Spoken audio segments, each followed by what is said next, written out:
What is up, fam? It's your boy and I'm back again with another banger for you guys. Right here I have Kataragama in Sri Lanka, Hindu warrior god who is worshipped by Buddhists.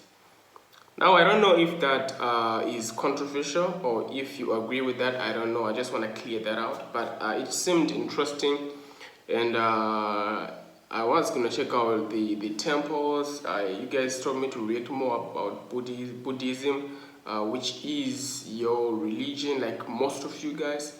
So I'm here, man. I want to check it out. I want to know more because I don't know much about this. So I'm just gonna check it out, and we'll see how it is, man. We'll see what's going on. This is have you heard about Sri Lanka's warrior god?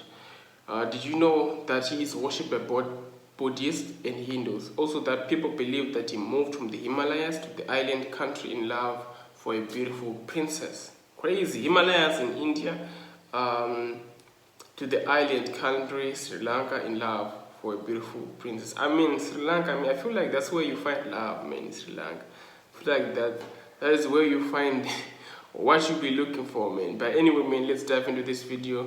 And yeah, we'll talk at the end, man. Let's go. Did you know about the warrior god of Sri Lanka? Warrior Did god. you know that he is revered both by Hindus and Buddhists of the island nation? Okay. Did you also know that this particular warrior god actually moved from the Himalayas to the southern forests of Sri Lanka because of love of a particular princess? Love can make Maybe you do you haven't heard all of these stories, but now you will. Let me take you through the fascinating story of Kataragama in Sri Lanka. Kataragama. Most Indians think of the Ramayana when they think of Sri Lanka. But the fact is that the ties between our two countries go beyond this particular religious epic. And there are many such stories, and Kataragama is one of them. And the lucky person that I am, I've had the chance to go to Kataragama not once but twice in my life, and I'm hoping I'll go there again sometime in the future. Kataragama? So the story of Kataragama goes something like this. Lord Shiva and goddess Parvati had two sons, and they used to live in the Himalayas in North India. And their elder son, that's Kartikeya, was once, he met Narad. Narad is the celestial messenger.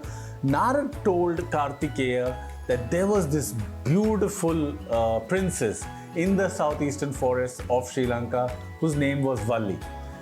Now, the description of this princess by Narad was so interesting that Kartikeya actually fell in love with this princess without having met her. Wow. Okay, and he decided to go to Sri Lanka to get a glimpse of her, and off he went, and he had a lot of adventures along the way, which sort of cemented his position as the god of war.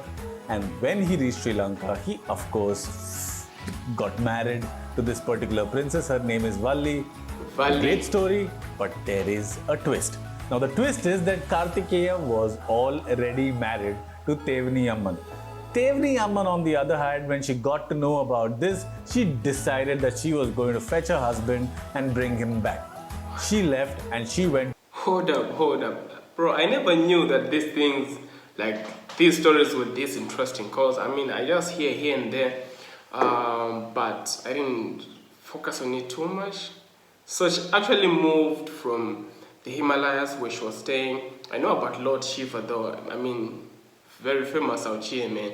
So yeah, so he moved to Sri Lanka to find this beautiful girl that he was told by the messenger, right?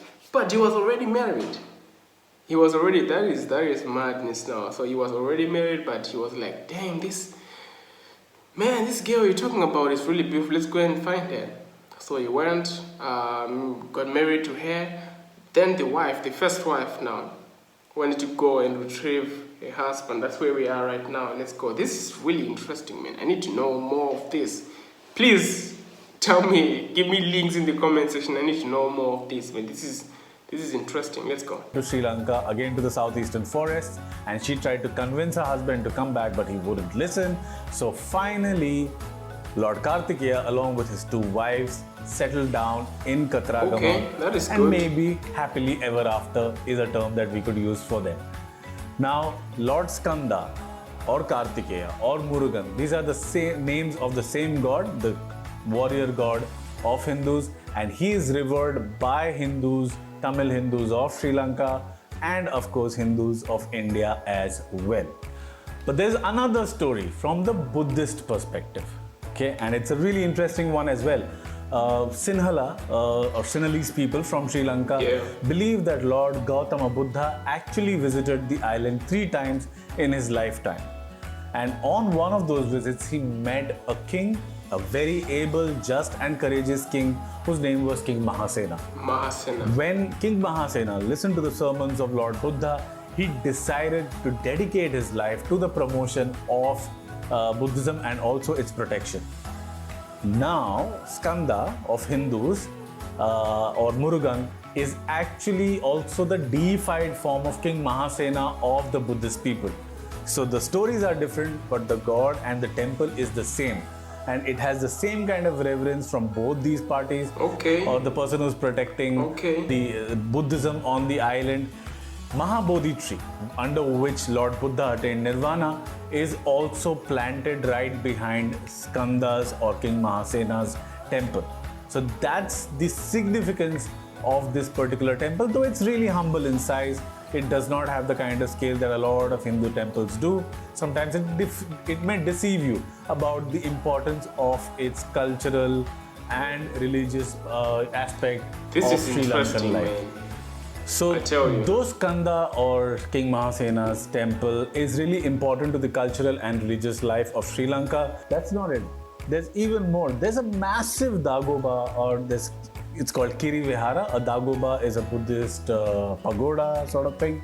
And it's really huge all in these size. names are confusing and it is said that where the Kiri Vihara is constructed, or where it is situated today, is the same place where King Mahasena met Lord Gautama Buddha. Not just that, there's something more. There's also the Muslim faith which finds place in Kataragama and its religious complex. There's the Mosque of Al-Qidr. A lot of Muslims believe that the streams next to the mosque, and if you drink water from that, you will actually go directly to paradise. Now, I went to this particular mosque. I did not find the stream. So these texts have been written many, many centuries ago. So maybe they've disappeared. I do not really know. But not a lot of foreign tourists go to Kataragama and this complex. It's a beautiful temple town with different kinds of people. A lot of different kinds just check it out, rituals that happen over there. If you ever get the opportunity, you should go. And maybe after the pandemic, if you are putting Sri Lanka on your list of must-visit destinations, then put Kataragama on the itinerary, because Lord Skanda or King Mahasena or the Kiri Vihara will not disappoint you. Definitely, that is from me in this video. Definitely. I shall see you in the next video with another interesting story which brings together. And definitely, man, this looks interesting and really cool. Check it out, all this, man. I didn't know the stories behind all this, and obviously I don't know all the gods, but it's really interesting, and I would love to know more. So you guys can tell me, give me links down below, and I'll be sure to check it out, and just to feel and understand what goes on out there. But man, take good care of yourselves. I'll see you on my next version. Take care. Peace.